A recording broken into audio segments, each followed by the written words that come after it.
So continuing on these late 2020 reviews, we get to talk about none other than the iPhone XS. Now this phone came out in 2018, so a little bit over 2 years ago. It was, I guess, announced September 12th. So 2 years ago, we went ahead and bought the iPhone XS and the XS Max. Now, I will definitely tell you some things have changed. The iPhone 12s are about to come out very shortly. We got another, super big OS update that really made iOS more popular than it already was, in my opinion, and more people hyped up about it. However, this phone specifically, it really, nobody really talks about it that much, if I'm being completely honest, and I don't know why. It seems like everybody's only focused on that specific year of devices. With the iPhone 11, 11 Pro, and 11 Pro Max, those devices have, people talking about it like crazy and comparing and everything. But I haven't seen that many people talk about the iPhone XS. I've seen more people talk about the iPhone 10, iPhone 8 Plus. I haven't really seen anything crazy about this device either, which I guess is a good thing, because if there were a lot of problems with this device, it would have made the news like crazy. But luckily, there were some initial problems like the Authenticate or whatever. But after that, there really haven't been too many issues, like I stated before, so that's a really huge asset for this device. It really wasn't super popular now because there really haven't been too many issues with it. Now, design-wise and everything, it still looks exactly the same, nothing has changed here, and unfortunately for the most part, phones haven't really changed too much in Apple's, landscape of design. They really haven't changed too much on the front because we still have pretty much the same model types. We have that 5.8-inch Super Retina OLED display, and it's 1125 by 2436, and I guess it's a good panel. It's definitely not bad. The only real advantage that we have of the newer phones would definitely be the 90Hz and 120Hz refresh rates that we have now, and it's looking like, based on everything that we know, that the iPhone 12s may not even bring that either. So if you have an iPhone XS, fortunately for you, it may not even feel like you have that old of a device, because first of all, it's not that old of a phone, but on top of that, design wise, display features wise and everything, we haven't really changed too much, which is a good thing. And I guess it's a bad thing. It's a bad thing because you want some more features, but it's a good thing because if you have a XS, you don't necessarily feel like you have a super old device. Now, you still have that notch up top, with Face ID and everything. Personally, I really don't mind it. I don't think it's that big of a deal. I think the hole punch displays and everything are a step in the right direction to a completely bezel-less design like we kind of had on the OnePlus 7 Pro, but I think the notch is perfectly fine, and once you get used to it for 20 seconds, then you're pretty much good to go, in my opinion. So in terms of the display, that pretty much covers it up. On the bottom, a lightning port, and on the back, a glass back, which still feels really good.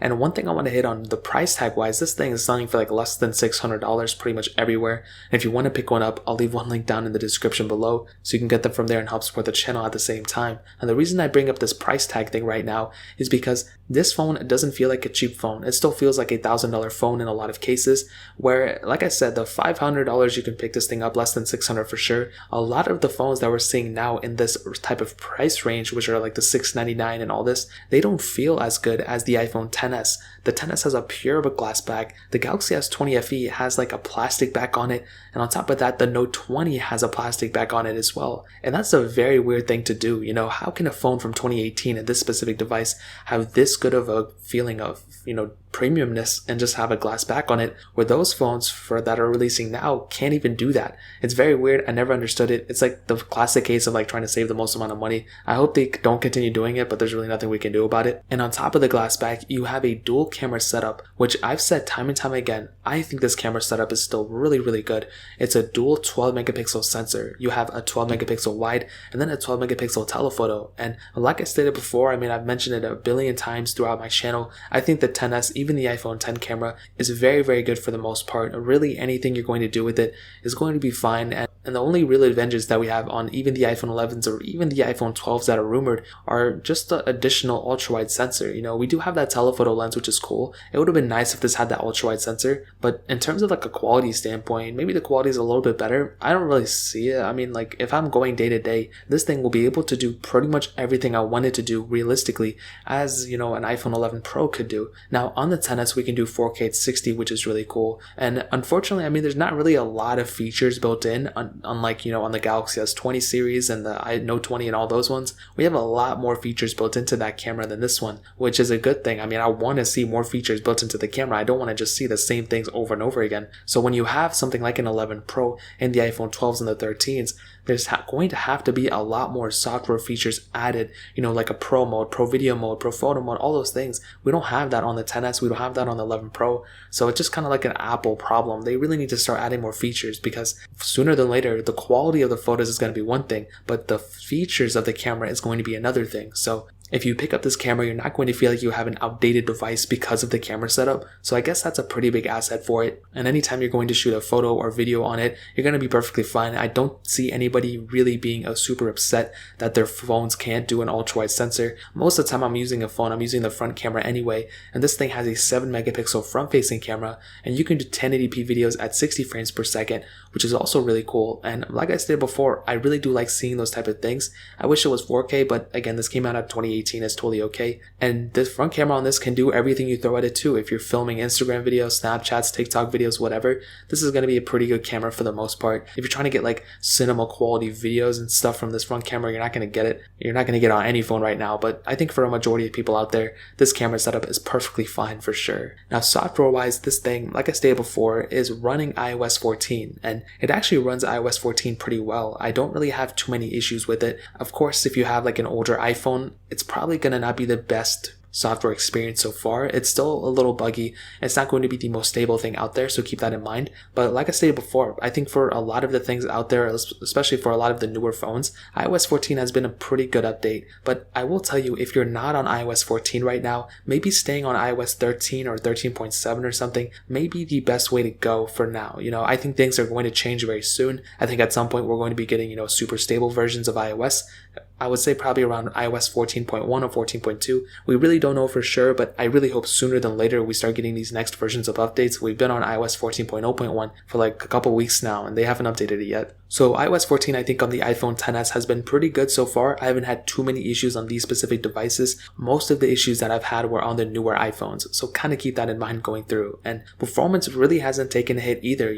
This thing still has that Apple A12 Bionic chip inside of it, hexa-core CPU, and 4 gigabytes of RAM on each of the models. There's like 4 different models of this device, and I still think for the majority of people out there, the performance on this device is still perfectly, speedy enough to do everything you need to throw at it. It's still extremely smooth. I don't have really any issues or complaints about it. I even compared it to the iPhone 11 and 11 Pro when those phones came out. Even throughout the year, I think I've done comparisons, and the iPhone XS really was surprising me about how fast it was. At first I thought, the iPhone XS is going to be beaten badly by the iPhone 11 and 11 Pro because I ran those benchmarks and that's what it was looking like. But that's not necessarily the case in real life. Cases, I just use it as a number thing, but it's really not that big of a difference. If you have an iPhone XS, going to an iPhone 11, 11 Pro is going to be a marginal improvement, and it's still an extremely smooth device. And apparently from what we're seeing, the iPhone 12s are also not going to be a huge performance increase coming from the iPhone 11 Pro. So if that's true, that's going to be super unfortunate. I hope that's not the case. And I think for the majority of things you're going to do day to day, you're going to have a perfectly good experience on this device. Like I said, it's probably not perfect. There's maybe some issues in some cases where maybe it's a little bit slower here and there. But if it's true, like I said before, that the iPhone 12s, 12 Pros, whatever, are going to be marginally better in performance, then it's going to make the iPhone XS even that better of a deal, because the iPhone XS isn't even that much slower from the iPhone 11 or 11 Pro either. So in terms of performance, that really pretty much covers it up for the most part. Now, ending it off with the battery life, this thing has a 2,658 milliamp hour battery. And like I stated before, it's not like a horrible battery life or battery size. It's just fairly average. It was smaller than the iPhone 10, which was weird, but it, but it had better performance and, things like that. So I don't know what that was. I don't know why it went backwards. And I think even now, it's not bad, but it's definitely not I think the iPhone 11 Pro has very good battery life. I don't think the iPhone XS is really that optimized. I think the Apple A12 chip really kind of hindered it a little bit, if I'm being honest. If you're going day to day, if you're trying to get, from point A to point B, I think you're going to have pretty okay battery life. And I don't think iOS 14 personally helped it either. Like, I think it probably hindered it a little bit more. But I think, like I said before, I'm optimistic about iOS 14. You know, it was a pretty big update. It had a lot of different improvements and a lot of changes inside of it. So I think over time, it's going to get better. It's definitely not, you know, at its, you know, peak right now. But I think over time, you know, like, for example, I'm getting about like 4 hours of screen on time, I think, but standby time is what I typically use this device for. I use it for 10 minutes and then I go put it away. And I think that's the area where it probably shines the most in. If I can go like a couple of days, maybe even a couple of weeks on standby, then it's pretty good. This thing averages me like about like a couple of days. Battery drain isn't horrible, but like I said, iOS 14 will hopefully get better over time and help the battery life more than it is now. So to kind of sum up this video and to answer the question, is the iPhone XS, you know, still worth it in the later part of 2020? I'll definitely tell you, you know, I don't think it's a horrible battery life on this device. I think it has a lot going for it still. I think it, you know, has a, you know, performance is great. The smoothness factor of this device is still amazing. The cameras are great. It still feels like an extremely premium device. It doesn't feel cheap at all. It still has IP68 dust and water resistance, which is also really cool.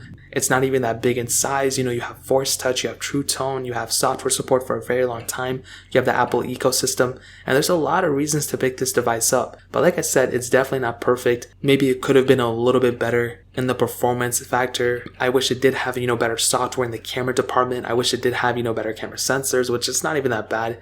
And maybe the battery life is probably the worst aspect of this device right now. I wish it had, you know, just as good battery life as something like an iPhone 11 or 11 Pro. That would have been awesome. But I think as of right now, it's a pretty good pickup. I wouldn't say it's the best pickup, but I don't think it's a bad phone. Like, if you can pick this thing up for like less than $600, $500, 100%, I think it's a great device. But if you have a little bit more money to spend, I mean, you can pick up a used iPhone 11 Pro probably in a couple of weeks for like around the same price as an iPhone XS right now. So I'd probably end up just telling you to pick up that phone, because that phone fixes a lot of issues that this phone has. But even an iPhone 11 will be a really good device, but I'd probably still pick up a XS there too. So that really pretty much covers it up for the most part. If you guys have any other questions or anything, let me know in the comment section below. Hit the like button, that would mean so much, but definitely hit that subscribe button. Every single subscriber that we get really does count, so it means so much if you guys could hit that. Also check out the other links down in the description as well. My Twitter, my Instagram, my second channel. More importantly, everything else. I love every single one of you guys. Hopefully I got you guys in the next video. Peace out till then.